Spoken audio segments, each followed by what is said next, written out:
so everything was going well, so you decided you needed to do a story about the Christ. Yeah. Because now, was that a calling, would you say, or was that another challenge? It was just something that got into my head about that. I just kept having visions about it, and about, what was that, like 12 hours like?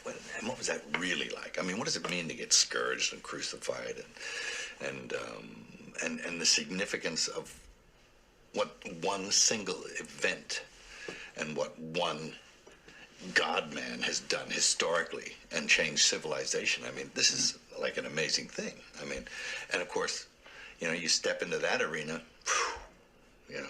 it's going to create some fireworks.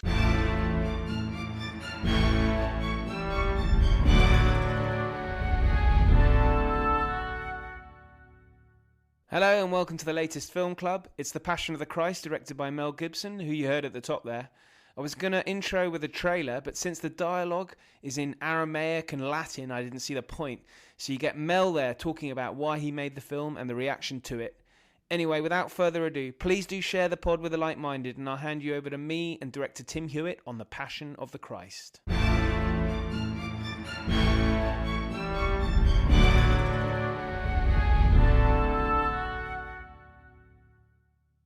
Okay, Tim, welcome back to this month's film club, and thank you so much. And this is us blundering into a controversial topic right in the middle of problems in the Middle East. Why not just like a bull in a china shop? We are going to cover Passion of the Christ, directed by Mel Gibson. So not only is this probably a controversial choice because it's, well, I don't know why the subject matter is not necessarily controversial, given that Christianity is no, I don't think the biggest religion in the world, isn't it? Yeah, but I don't think a subject matter on its own should be a controversy. No, but we may mention a few things today that, given what's going on anyway. Yeah. And then, of course, Mel Gibson. This is the first Gibson film we've had on the pod, although he did star in a film that we have covered, The Bounty. Well, he's actually two, and Gallipoli as well. Oh, yes, of course, Gallipoli. Forgot about that, yeah. So it may look like that you and I have a slight Mel Gibson obsession, but I don't think that's entirely true. I think we both like Mel Gibson. Yeah, I mean, as an artist, it's, can separate the man from the artist, then let's just clear that up. Yes, Mel Gibson has been accused, was arrested and for drunk driving, and this was about 10 or 15 years ago. And the aspects of history lawyers have confirmed that this did happen, so we can mention it. Mm-hmm. And he started going off on one about the Jews running the world. Yeah, and being responsible for all the wars in the world. Yeah. Classic anti-Semitic trope that he rightly condemned for. Mm-hmm. Did do the old, I was struggling with alcoholism at the time and all that kind of stuff. But added to the fact that The Passion of the Christ got criticized for anti-Semitism, that therefore does make Gibson a little bit of a controversial filmmaker. Yeah, and it sort of started after... it didn't really, like his early career, his acting career, from his Aussie films to Lethal Weapon, even into like Hamlet, when he played Hamlet rather well, I thought, actually, the Franco Zeffirelli film with a great cast, up until, the early 90s. Then he did his first film as a director called The Man Without a Face, which is actually quite a nice film. It's quite a good film. It's quite nice and quite a little bit moving and just simple sort of directorial debut. And then, he pulls Braveheart out of the bag in his second film as a director in his late 30s, in which he starred, produced, directed. Everything was fine, it seemed, I think, as far as I can tell. You mean fine in his personal life? Yeah, I mean, there was, nothing kind of shone through in his career until I think The Passion of the Christ. I think. Now, but he did he choose to make this because he was very religious, or did he find religion after having made this? No. I think he's always been super. His dad. I think there was a known fact that his dad is an extremely religious person, and that I think there was a little bit of controversy maybe surrounding that. Don't quote me on this, but he I think was raised religiously and moved from the States when he was 9 to Australia, went to drama school in Australia. But I think he's always been religious. So I think this was an extremely personal film for him, and it was something that I think had been brewing for a while. He originally wanted to do it with no subtitles because he just wanted the story to tell itself visually, and I think one can argue it sort of succeeded even with subtitles. But no, I don't think this is his. It was very, very personal to him. Yeah. He and just to add to you mentioning him being he's raised Catholic. Yes. So we should... one of 9 children, I think 9. Again, don't quote me on that. We should look at the facts first, I suppose. Sorry, he is the 6th of 11 children. Okay, so definitely Catholic. Yeah. Right.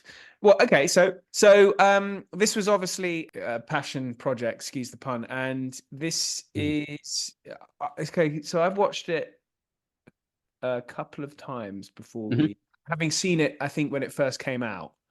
Yeah, I saw it in the cinema. I actually saw it in the cinema a couple of times. Yeah, it was that was quite an experience. Well, I found it a very difficult watch, unsurprisingly. Yeah. It's one of the most harrowing films I've ever seen. Yeah, which I guess was the point. I think it's not Life of Brian. This is not Life of Brian. This is not even the Last Temptation of Christ, which is Scorsese's film, or even some of the other films like Pasolini's the Gospel According to St. Matthew, which was a kind of a revered film. I mean, how many films have been made about with Jesus in Montreal? Quite a lot. But I think this is probably, in terms of, if this is what we're going to get onto in terms of, I guess, that covers the controversy of it, and also what was true and what was not true, of course, being a history podcast. But I think this is the most sort of, I want to put in inverted commas, literal storytelling of the events that happened simply one after the other. This is what happened from the Garden of Gethsemane up to the crucifixion, and then this little epilogue that he put on at the end. In the tomb, but it's pretty much just the sequence one after another as it happened. Well, yeah, I mean, it's very difficult as he thinks it happens. It's very difficult to make a film that's historically accurate based on the New Testament, the Gospels, Matthew, Mark, John. But it's an interesting point that I'd like to ask you, actually, and any historian who's listening.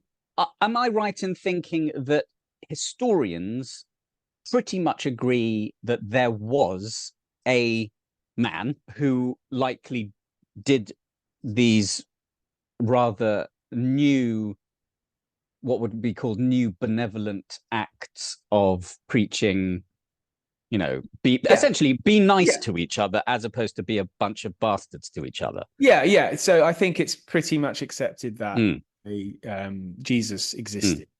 Or Joshua, I suppose he would be technically known as. Just to give an example of a source, Tacitus mentions Tacitus is a major historian of the Roman period. So there's no doubt about it. And again, Pontius Pilate was governor of Judea period. So some of us might have gone through a period in our early 20s when one questions one's upbringing, like I did, thinking it was all a load of rubbish. But no, that's not true at all. It is clearly significant. There's clearly a historical basis for the Gospels. And we see this kind of figure, crop up through human history, a benevolent type, usually from humble beginnings. You rarely get extremely rich politicians who talk about from the heart, genuinely turn the other cheek. I mean, they do in a way, but it's all very cryptic and terrible. But it's all, you see these Martin Luther King, maybe Gandhi, even I want to say even John Lennon, just these. I know it's a terrible John Lennon. Maybe it's a comparison. Well, the fighting for peace, the fighting to be benevolent not that was just one example. I mean, there are loads, obviously, but and I guess one could argue that Jesus maybe was the although he the didn't. first John Lennon, I that don't think, did come from humble beginnings either. I don't. Well, he didn't come from a wealth of money, did he? I think quite a comfortable middle class. And by the way, I'm not saying this isn't. Please, no. Yeah, I've offense latched to onto anyone the with John money. Lennon thing. I'm not. It was 2,000 years ago. This was probably an extremely new way of thinking. Yes, yeah. Life was harsh 2,000 years ago, and very vengeful, and everything was to do with Yeah, Jesus was the sort of woke joke version, woke, and it said something about the type of person that does this. From not well-to-do. It's all to do with it's a selfless way of thinking, and so in that period it must have been something quite astonishing to hear. And well, yes, in the film they do the Sermon on the Mount as a flashback where he talks about you must love your enemy. Yes, because yeah. Where's the reward in just loving people who love you? So and that must have been like a frightening thing to hear, the officials to hear. Who the heck is this guy saying this like blasphemy, I suppose, particularly when they thought that the Messiah was going to be someone on a flame or a chariot or bathed in light, and not some carpenter's son who wore they all probably wore sandals, but you know what I mean. It must have been, who the heck does he think he is? All the more amazing for it, because this is a figure who was you would really rarely find anyone like that even today. I mean, that selfless and that forward thinking and that humble.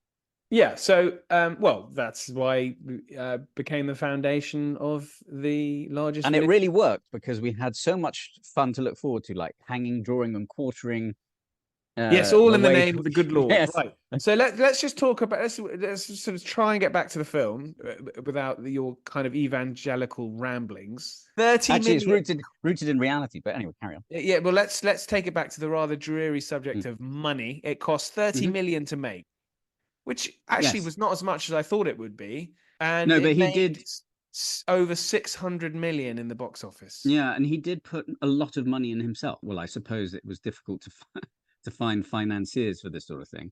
And I believe it became the most profitable or highest grossing R-rated film ever. Not only that, but highest grossing foreign language film. At that point, I think maybe it's been surpassed. I don't know. Well, this speaks to, we talked about this with the Napoleon film. In that this film did brilliant. I mean, of course, it helps because you're dealing with a subject that is has a willing, very enthusiastic audience ready to go. Really, subject matter. Yeah. But this is a film in Latin and Hebrew and Aramaic. Yeah. Actually, yeah. So these are not languages that are commonly spoken. No, so it was remarkable.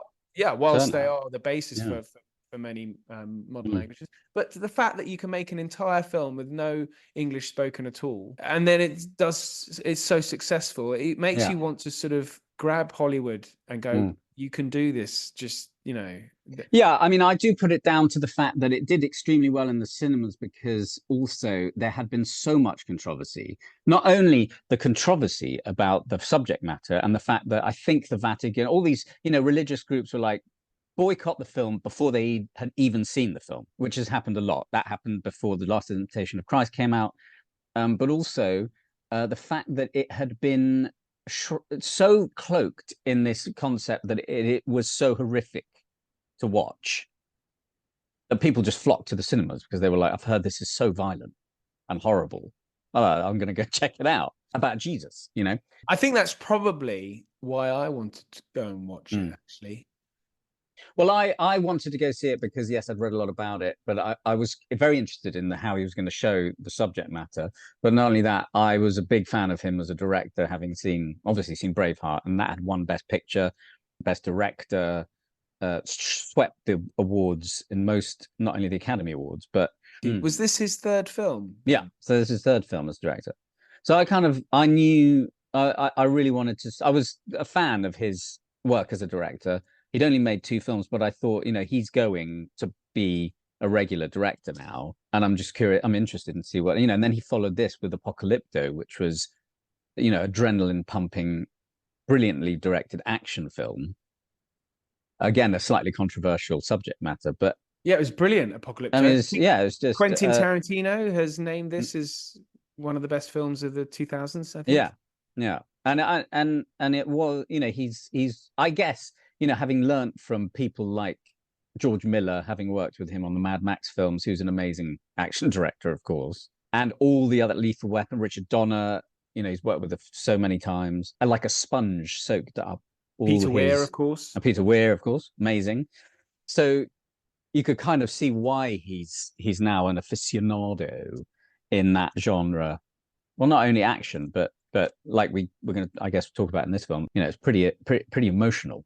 Yeah, so there's a 10-year break between Apocalypto and Hacksaw Ridge. Is that partly down to the fact that he's persona non grata in Hollywood? Yeah, I think he kind of went a bit quiet for a while. Maybe rightly so. It wasn't a particularly brilliant time. Well, he's now making, and this will be interesting, but he is making a sequel to The Passion of the Christ. Yes, Passion of the Christ Resurrection. I've seen a couple of interviews with him about what it could possibly entail, and he does talk about other realms, right. Like Jesus. I think after he died, he went to hell to save the damned. What that's going to look like, that'll be interesting. He doesn't really delve too much into the sort of the other realms in this. Yeah, I think that's what makes it good. But because that's going to be his own interpretation, which will inevitably come up against other people's interpretations who won't like it. So we should talk about the cast. Mm-hmm. First of all, and the man who's going to appear in the sequel, prizing his role as Jesus Christ, which is Jim Caviezel. Jim Caviezel's had a weird career as well. I first saw him in The Thin Red Line, Terrence Malick film. Yes, excellent film. But he's got these sort of high cheekbones. He's a very good-looking man. He has done some rather low-par films. Yes, he's done some shockers. Let's face it. And he is a little bit of. There's a tinge of B-movie about him, isn't there? Yes, that's true. He jumped at this, I think, because he is very religious. Yes. So he's done something controversial recently as well, hasn't he? Yeah, he's about Robert De Niro. Oh, what was that? Oh, he said in an interview that he would never work with Robert De Niro because he's ungodly. Really? Which is, so that's mixing the professional with the personal. Yes, so he's rather well cast in this film. Yeah, he is. We should also mention that Jim Caviezel made a film called Sound of Freedom, which involves child sex trafficking.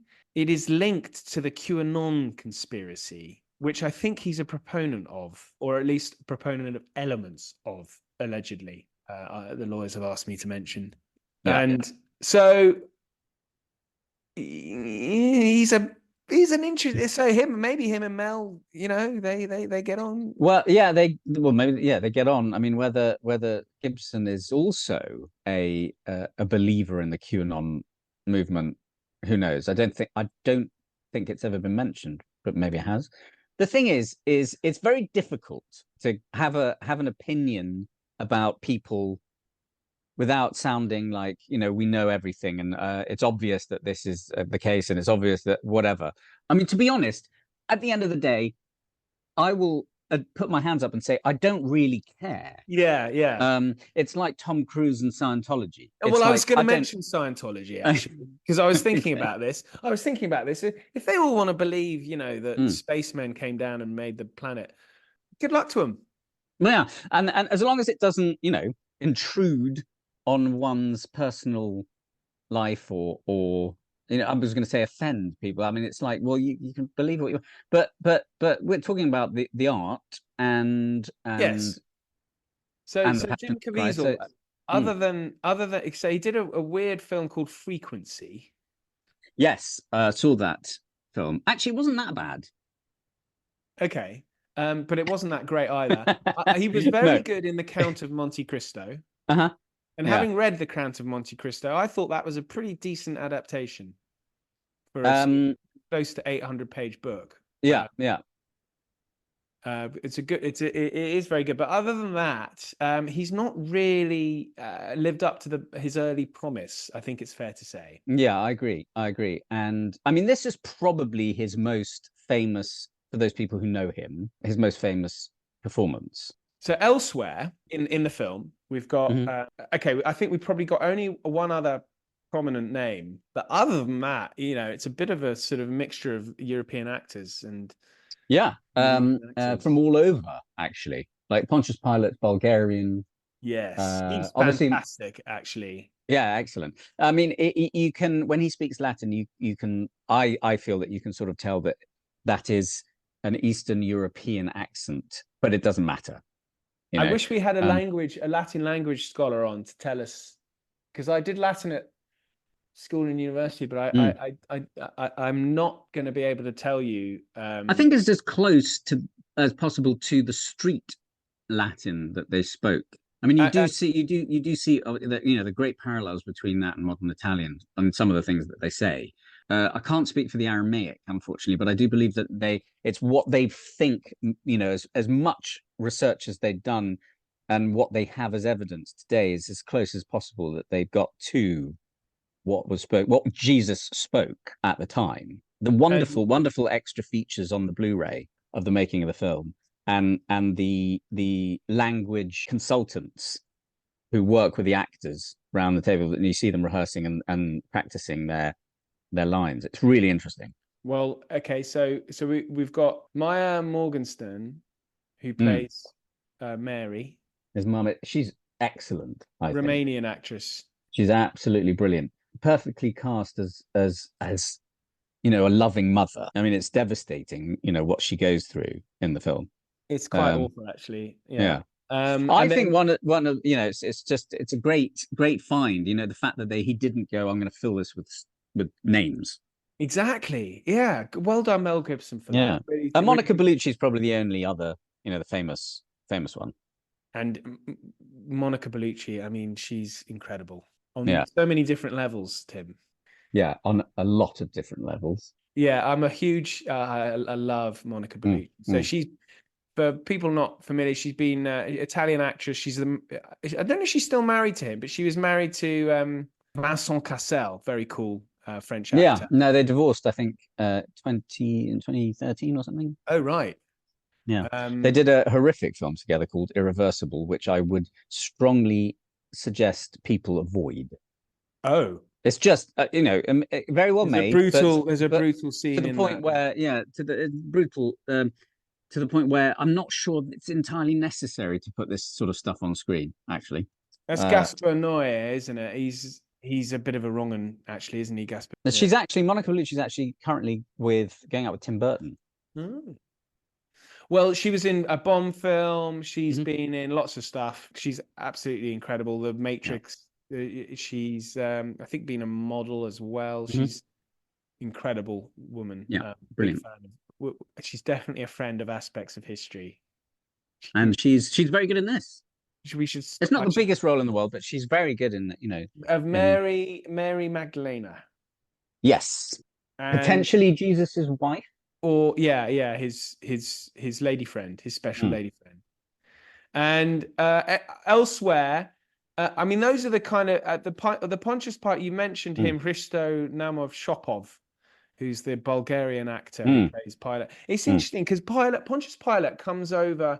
If you are brought up in certainly you and I, Church of England type upbringing in England, we are brought up that Pontius Pilate is the person who condemned him to death, condemned Jesus to death, and so for that reason is in the sort of Western tradition a negatively portrayed figure. Whereas I don't think that's the case for, and that's not the case in this film. I think in this film he is portrayed more sympathetically. And Judea was notoriously a quite a volatile province for the Romans to govern. The famous revolt, which would take place 40 odd years later. And it's shown in the film that he has to constantly deal with the competing interests in the province. So I think his portrayal is really quite interesting. I mean, I think this leads us on to the sort of the accusation of anti-Semitism of the high priests of the Jewish high priests, who are presented as sort of baying for blood. Yeah, it's weird because I'm not, even though you and I went to the same school, we at that stage we were brought up, in a Christian environment. We had to read the Bible. I kind of never thought the stories were very good, but I never really got into actual belief system. It always struck me as a metaphor pretty much all my life. But when it comes to this and the historical aspects of this, I mean, when I watched the film, I didn't think about it at all. It didn't, and even though I had read about the controversy over it and that there were accusations of anti-Semitism, particularly in that scene where he's in front, Pontius Pilate's in front of everyone, and Jesus is there, and they bring out Barabbas, and they're yelling. I kind of weirdly, I thought I remembered it as this is what happened in the Bible. It never really struck me that, oh, he's leaning a little bit more sympathetically to Pontius Pilate. I mean, ultimately, he condemns him to death. And I was trying to figure out afterwards what would have made Mel Gibson, or rather, what would have made audiences think, oh, it's a little bit less anti-Semitic. Had Mel Gibson done, for example, had them shout less at Pontius Pilate, had them not really shown that much passion in the way they were yelling. And it made me think, yeah, but wouldn't that happen? Isn't that actually what happened? I think that there are a couple of scenes where the camera lingers maybe a little too long. High priest looking satisfied that Jesus is going. Which is interesting because the cinematic technique then it informs you that had he not lingered on that shot, then Mel Gibson would be less anti-Semitic than he's being. Which is I'm like, well, I don't know. I'm not sure whether a lingering shot enhances anti-Semitism. That's a good point. That's a good point. Maybe I was looking for it when I was watching. Because you do go, I think from the controversy, you can't help but go into the film with a preconceived idea that it's, I tried to shed that as much as possible. I'm just going to watch this film, see see how it's done, enjoy, in inverted commas, the experience. But I also, it made me think that they look like, Life of Brian did very well in costume, and it just looked like Passion of the Christ borrowed a lot of the costumes from Life of Brian. So it was like, well done. And the legacy of Life of Brian is obviously extremely strong. Yes, indeed. I mean, it's inevitable. You're going to think about Life of Brian throughout this. Should we get on to our categories? Yeah, absolutely. And so I think first up, let's go with best scene. Well, for me, it's there is really one. My favorite is, I think, everything about this sequence and scene, the way it's edited, the way it's performed, and the way it's scored, and the way he's directed it, make it, for me, the most powerful scene in the film. And it's not the flogging, even though that's pretty intense and pretty amazing. It's the sequence where his mum runs to him when he's carrying the cross, and it's intercut with flashbacks of him as a child tripping in their garden, and she runs arms outstretched to him. And I mean, I watched it in the cinema twice, and I've never, in both times, I've never heard people sob more and harder than in that scene. In any film I've ever seen, there were these intakes of breath that were gurgled. It was a really bizarre experience because, and it made me think that film's done its job actually for a lot of people. I mean, there was these people, men, they couldn't really. It was almost like they couldn't take it. Well, it is very powerful, but I mean, I was watching that again, and the flashback is when the boy's about 3 years old or something. Yeah, he just tripped over. Yeah, didn't need that response from his mother. I think she was being a bit mollycoddling there. Maybe, but you aren't a mother.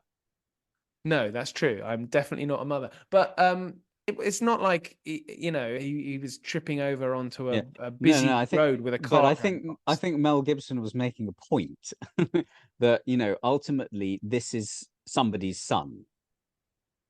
Jesus was a mother's son. Yeah, yeah. Okay. And for her to see what was happening, and to be powerless, that all she could do was just run towards him, and help try to pick him up. Yeah, I think for a similar reason, then the scene for me is the flogging, because it's just so darn entertaining. Well, I wouldn't say it's entertaining, but it is so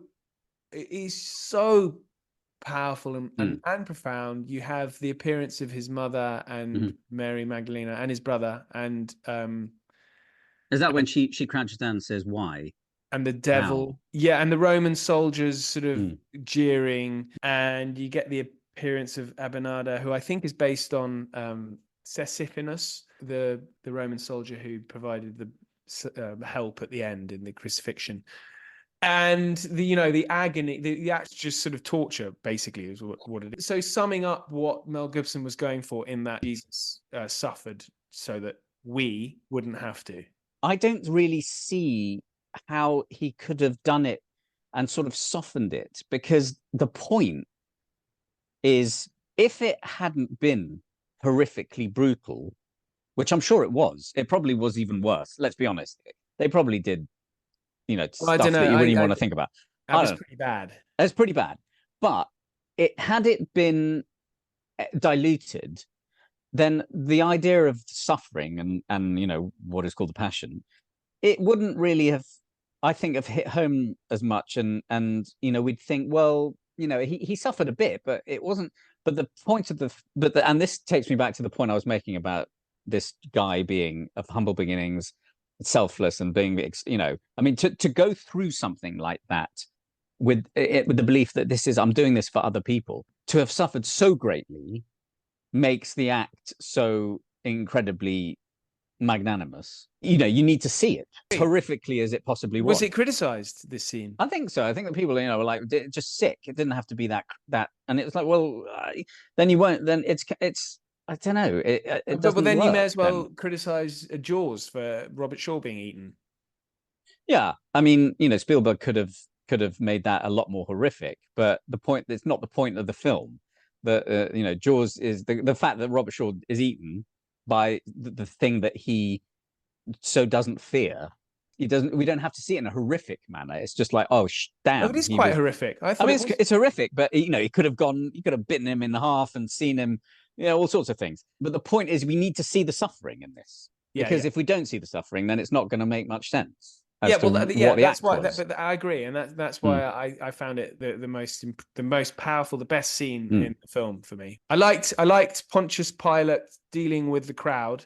He obviously knew that if he didn't bend to the demands of the high priests, he then has to deal with the reaction of the followers of Jesus. So it was interesting that, and I mean, it just sort of escalates in terms of the intensity, because then he's carrying the cross, which and the Roman soldiers are being very nasty and jeering him, and then when it gets to the actual scene of the crucifixion where they nail him, I mean, the nailing is pretty insane. But again, I think it all adds to the fact that look what this guy went through.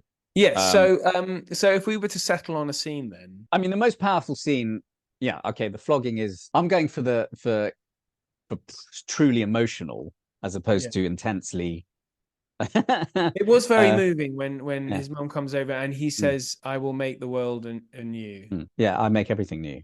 I make everything new. And then he just sort of touches her cheek and stands up and carries on. Yeah. I wouldn't be able to do that. Great. Okay, work. well, we could go with the flogging, because the flogging is quite iconic.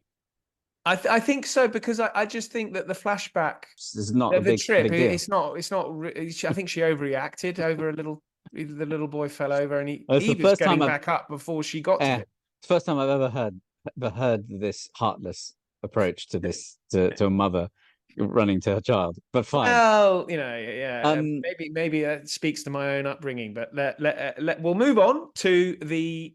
We now get to the best performance. It's difficult to go beyond. I mean, he's in the camera's on him for much of the. And he went through hell. He was struck by lightning when he was on the cross, which is a nice little bit of trivia. Well, I think that was the least.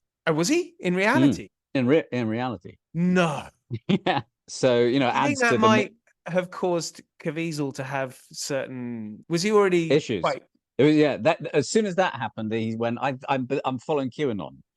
I don't know, but he was under, and he was on antibiotics, and he had temperature fevers when he was on the acting the prosthetics, and he was freezing on the cross. It was so cold, apparently. But he is, he's the suffering. He is portrayed quite convincingly without being overly dramatic. When he's like, when they put the crown on his head, he doesn't sort of go into shenanigans of screaming and shouting. It's kind of like a subdued agony that he does very well. I think he's very good. I think his mother is very good. I think she's in for a shout. Okay, well, we also have another category of best supporting. So. Oh yes, that's true. Yeah, that's true. But his mother is very good. So I don't know. I'm going to let you choose who's the best performance, because I mean, I would go with him probably for the lead. Yeah, and her for the best supporting. I think we have to go with. He is the kind of. He's got the nice. He's a handsome man. He's good cheekbones. Are there going to be questions about casting a white American male who happens to share the same initials? Yes. As the Lord. Indeed. I'm just anticipating criticism of the sequel, but we'll see. Yeah. And the fact that it's 20 years after the making of this. Yeah, I mean, because I think actually, you can go down a complete rabbit hole in the whole casting controversy, and yeah, you could. I mean, it doesn't matter. What's his name? I know it's acting. Yeah. So yeah, that's my view. But I mean, I think the Roman soldiers are amazing as well. They're excellent. They're Italian. Yeah.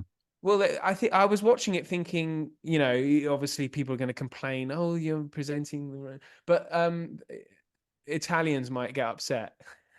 But the Romans were bastards.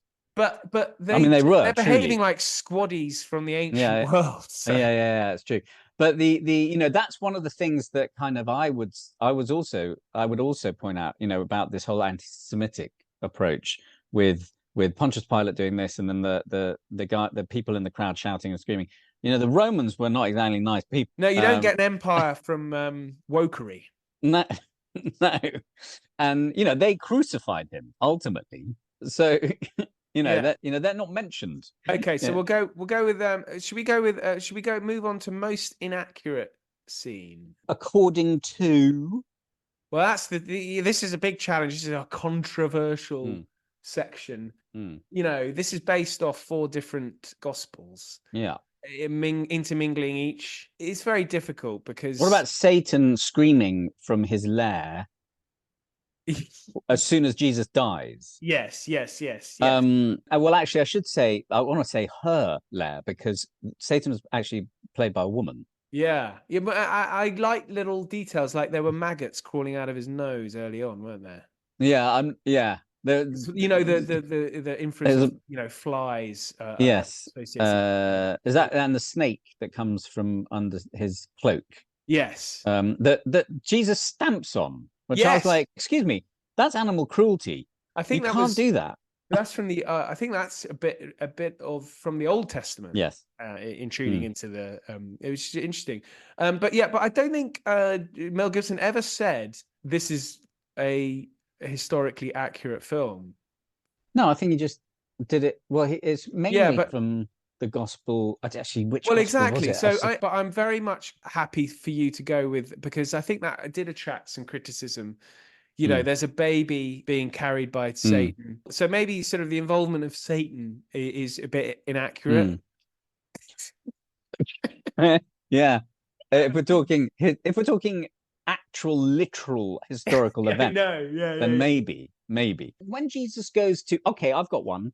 How about this? When Jesus goes, when he's been flogged, after he's been flogged, and he returns to Pontius Pilate, and he goes into Pontius Pilate's house. Yes. He doesn't indicate this in the subtitles, but Pontius Pilate can speak Aramaic, and he's talking Aramaic to Jesus. And he asks him a question, and Jesus responds in Latin. Now, it doesn't say in subtitles, in brackets, under Jesus's subtitles, brackets, in Latin, or speaking Latin, but he just responds in Latin. And Pontius Pilate gives him just a quick, surprised look, and then carries on. Now, was Jesus fluent in Latin? I don't know if there's any evidence. I don't know. Because he is in this film. So historians who are listening, write into Ollie and either correct this or confirm that, yes, he did. I don't know if Joshua would have studied Latin as a carpenter's son. Maybe maybe that was the done thing, but I don't think he did. I don't think there's any kind of evidence that he did, but I should imagine he knew a little bit. But I mean, he converses quite well in this one, so I would say that's potentially up there with an inaccurate. But he historically inaccurate.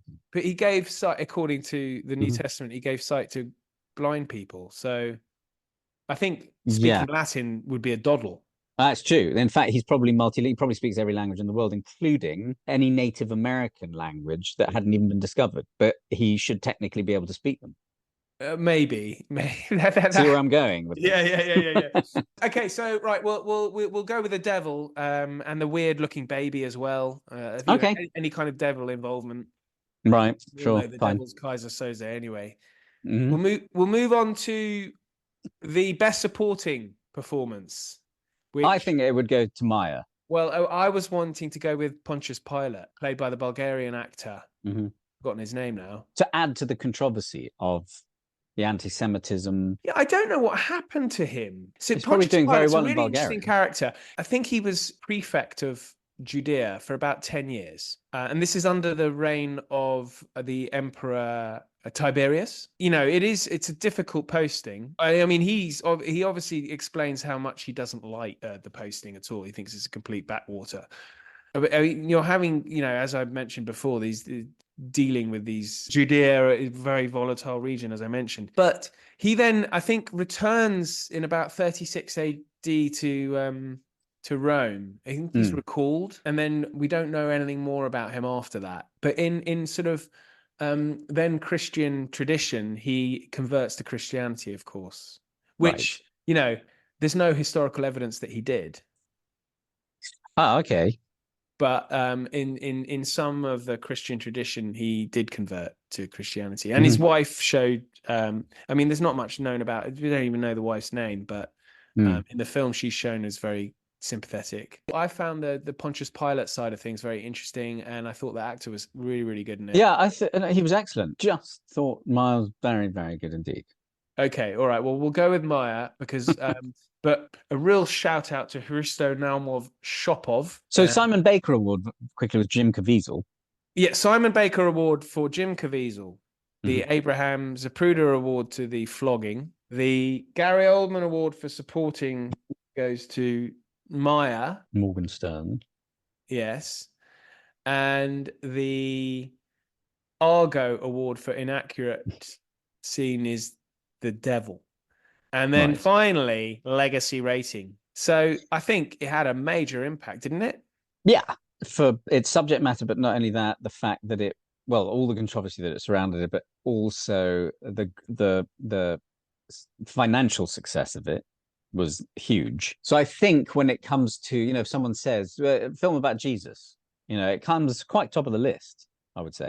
Yeah. I remember speaking to someone at work, having watched the film, and actually I seem to remember I worked in technology, and we were all, I think we might have been sharing an illegal DVD. Okay, you just said that on live air, but okay.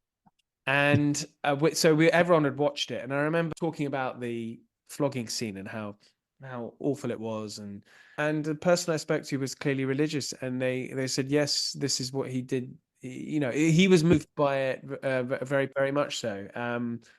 And I think that the temptation for many people like you and I who are, secular and think we're all very, evidence based and everything. But I think a film like that has been very powerful to many people. So Yeah, absolutely. And I thought it was, it's a great. I mean, I think it's a great addition to the canon of visceral cinema. visceral cinema. Just on in that, to describe it like that, you can't deny that it's, whether you like it or not. I understand that people are just like, oh, I didn't like it at all. Completely understand. Well, let's see how the resurrection Yeah. it goes down next year, because this I would give this a good 3.5 out of 5 legacy rating. Yeah, I would agree. Great stuff. All right, Tim. Thank you very much. This has been fab. I'd really like to. It'd be interesting to actually carry on the discussion of the historical figure of. But it'd be interesting to hear. Do you get a lot of comments from your listeners and see what they have to say about? Yeah. Often. So we'll see. We'll see what they think about this. But as ever, please get in touch. history@aspectsofhistory.com, or there's through the Dreadage social media. Both of us are on there. Links are in the show notes. But that's been fantastic. That's your film amazing. club. Thank you, Tim. Thanks so much. See you next time. Thanks so much for listening. Plenty more great history to come, including the first Brit in Japan and Iran and Britain. But until then, thank you and good night.